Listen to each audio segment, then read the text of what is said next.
Halo semua, kami dari kelompok 7 kelas 6C ingin membagi video pembelajaran tentang display dan kontrol dalam ergonomi. Kelompok kami terdiri dari Anissa Mawardani, Amrita Estuning Tias, dan juga Rafif Priyambodo. Jangan khawatir ya, video ini telah diizinkan loh untuk tayang di YouTube channel Mendadak Daring. Yuk kita belajar bersama.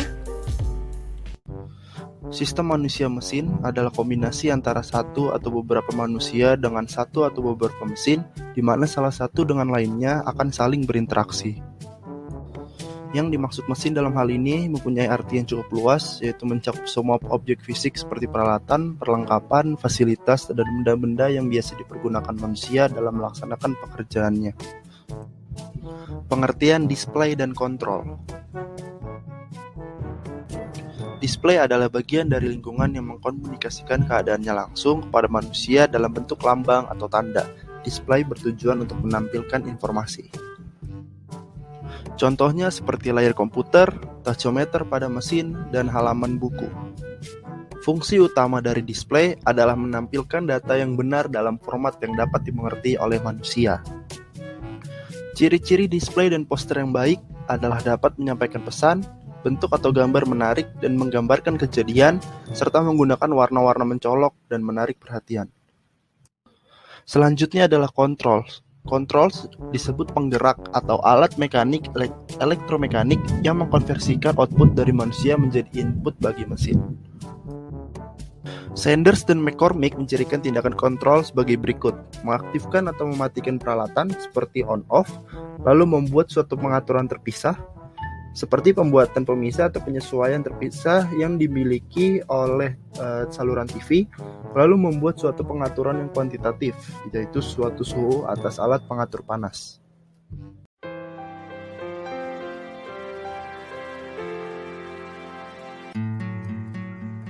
Pada prinsipnya bahwa display atau kontrol merupakan bentuk interface yang menghubungkan antara manusia dengan mesin. Dalam beberapa hal dikenal dengan sebutan human-machine interface. Jadi, kita sebagai manusia berinteraksi dengan mesin, maka nantinya informasi akan diterjemahkan melalui display dan juga kontrol.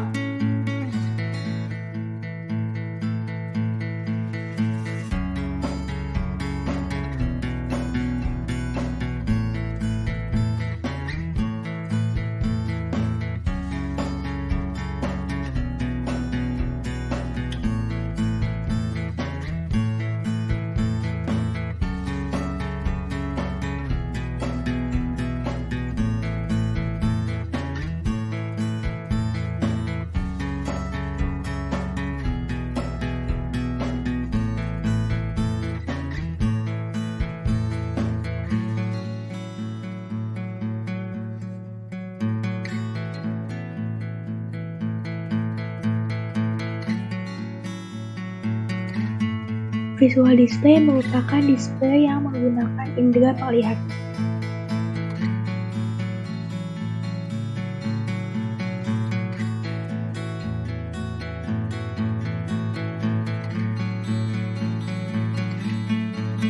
Contoh dari display auditory adalah: penumpang yang kami hormati, sesaat lagi kereta api Gaya Baru Malam Selatan akan diberangkatkan dari stasiun Pasar Senen menuju stasiun akhir Surabaya Gubeng dengan pemberhentian di stasiun Pegadaian Baru, Haur Gelis, Jati Barat, Arjawinangun, Cirebon Perujakan, Ciledug, Ketanggungan, Rupuh, Bumi Ayu, Purwokerto, Kroya, Gombong, Sruweng, Kebumen, Prembun, Kutoarjo, Wates, Lempuyangan, Klaten, Purwosari.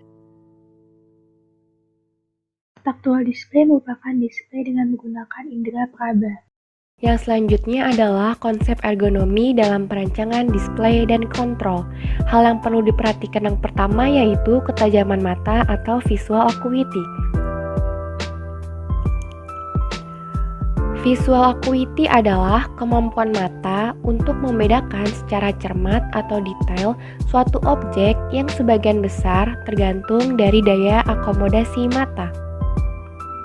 Akomodasi mata menunjukkan kemampuan lensa mata untuk memusatkan sinar cahaya pada retina atau kemampuan lensa mata untuk menyesuaikan diri dengan kondisi sumber informasi yang ditangkapnya. Mata normal biasanya dapat melihat detail dengan baik pada jarak 20 feet atau 6 meter. Hal yang kedua yang perlu diperhatikan adalah peka terhadap kontras atau contrast sensitivity. Kepekaan akan lebih besar terhadap area yang lebih kecil daripada yang besar, perbatasan yang jelas daripada perubahan yang gradual, meningkat bersamaan dengan meningkatnya cerah dari lingkungan, serta kepekaan lebih besar jika bagian luar dari bidang visual lebih lengkap daripada yang di pusat. Hal berikutnya yang perlu diperhatikan adalah pembedaan warna.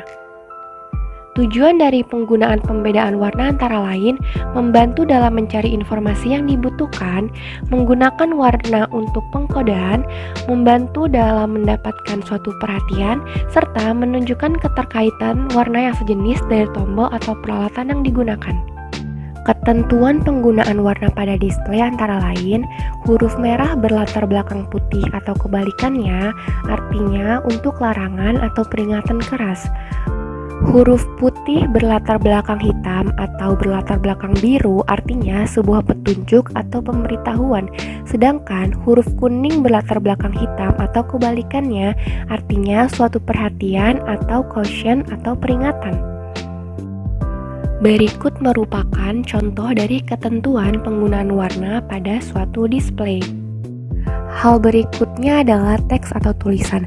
Beberapa kriteria human factor yang berhubungan dengan teks antara lain visibility, yaitu kualitas suatu huruf atau simbol yang membuatnya kelihatan berbeda dengan latar belakangnya, lalu legibility yang menyangkut penggunaan tipe font atau huruf, serta readability, yaitu sejauh mana display dapat dipahami menyangkut susunan kata atau kalimatnya. Hal yang perlu diperhatikan selanjutnya adalah stroke width. Stroke width terdiri dari suatu huruf alfanumerik, biasanya dinyatakan sebagai rasio ketebalan stroke terhadap tinggi huruf atau angka Romawi. Efek-efek dari stroke width ini berhubungan dengan latar belakang yang alami, black on white atau white on black. Beberapa asumsi dari kontras yang baik antara lain, jika pencahayaan dikurangi, huruf-huruf tebal relatif lebih dapat dibaca dibandingkan yang tipis. Dengan pencahayaan pada level rendah atau kontras yang rendah dengan latar belakang, huruf-huruf cetak yang lebih disukai adalah tipe boldface.